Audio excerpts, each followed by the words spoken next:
Welcome to the OhioRAAM Show, number 275.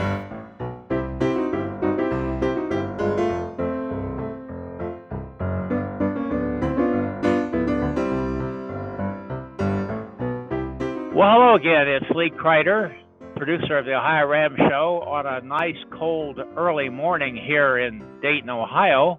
We're happy to have Brian Welsh with us today. We'll get to that in a minute. And we have him with us there in the Midlands of England, dealing with the floods and what have you. But let's remember that down below here, you'll see show notes, which will take you to his charity. We'll talk more about that and also his website.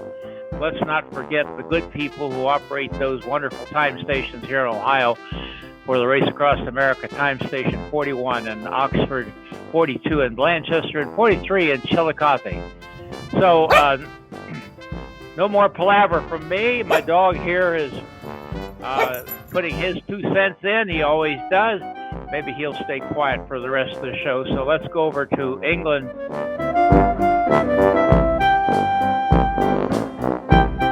How are you guys today? We're good, thanks, Lee. It's a bit later here than it is for you. Well, I had to get up before breakfast this morning, Brian, but I did have some before I got here. Brian, you've been around the Race Across America for a while. Tell us a little bit about some of your involvement in this race. I've done the race 6 times in teams, solo. Stacey and I did it together back in 2008 as a pair.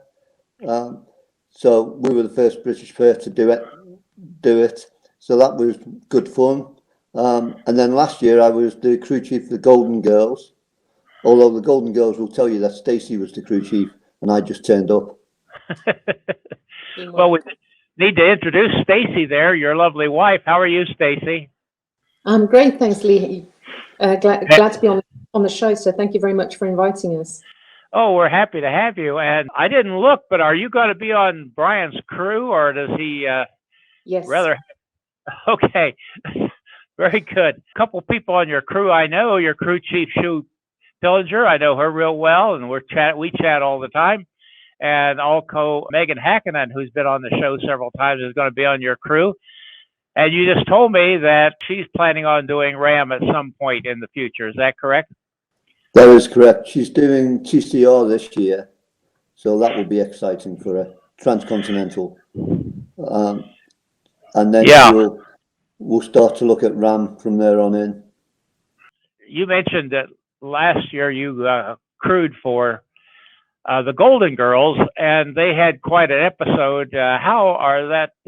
Is she coming along okay? It's Hills, yes. She's been back on the bike, which, considering at the time of the crash, we thought she was not going to make it. It's amazing. Yeah. For a 72-year-old woman, she's quite tough. Although she would say you don't get to be 72 unless you are quite tough. Yeah, but Hills was doing really, really well, and it was an amazing attempt by them.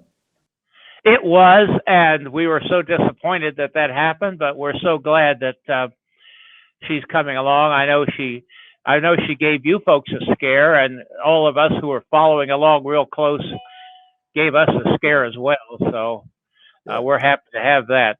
So you're doing Race Across America 2020, correct? I am, yes. And I believe, if I'm not mistaken, you're going to be riding in the 60-69 age category. Is that right? I am. It's quite a shock to be that old all of a sudden. Well, every time I think about my age, I wonder how this could possibly have happened. Listen, Brian, what kind of competition you got in that age group? There's another 3 people, one being Valero. Okay. And the other 2 guys I don't really know. One of them's attempted it before, and one's a newbie. So it'll be interesting. Our aim is to try and we're trying to do 11 days, 11 hours, and 11 minutes. 11. Okay. That lines up when Stacey and I got married on the 11th of the 11th of the 11th. So it all works quite nicely. And Did you have poppies at your ceremony? Yeah. Well, we had ram stuff. Yeah.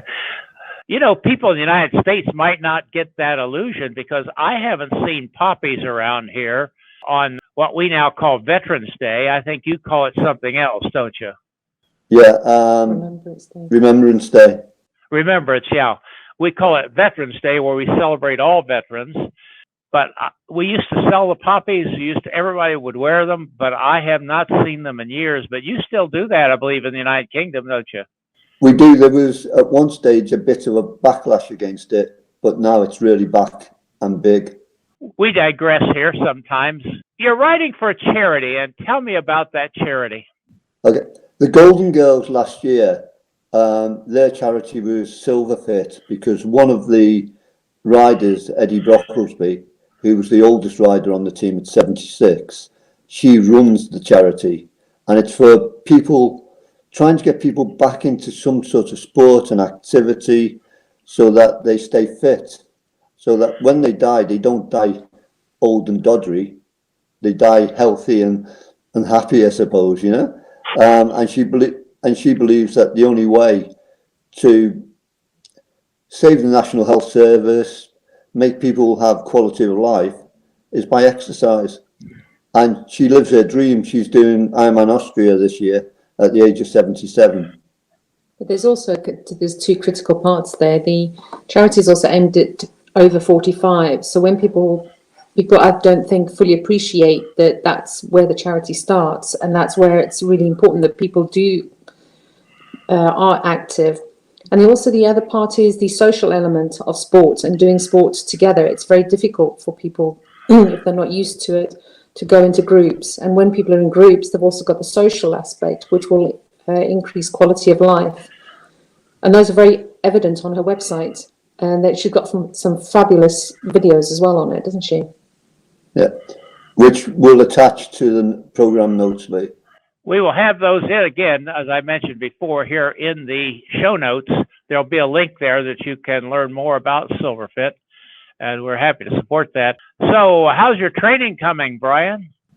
Because we live in Switzerland, it's been an awful lot on the turbo trainer, but I've been getting out a bit. The only thing I'm worried about is the amount of climbing I've been doing, or the lack of climbing, because of the snow and ice. So on Monday, I'm off to Mallorca for a week, where I'll get some climbing in and some nice weather.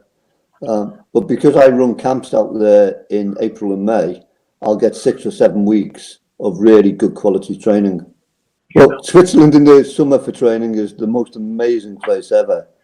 But if you're trying to get up in the mountain, we live at 850 meters, and one day it's beautiful, and then the next day it's snowy and beautiful, but not very rideable. Have you got any plans beyond Race Across America 2020, or is that your high point for now? We have entered an Ironman in September in Italy, just to make sure that we don't sit around and do nothing. Got to keep it moving, huh? Yeah, well, I always figure that if I don't want to get back on the bike when I finish, then for a little bit, then swimming and running is probably the best way to go. Well, listen, Brian, I'm so glad to get you on here and you get to investigate. Please say hello to Shu and Meg for me. Your whole course, but I know them pretty well, and we're glad to finally get acquainted with you a little bit. Super, Lee. Good to speak to you. And Stacy, keep him honest, will you? I do my best. That's all I can do.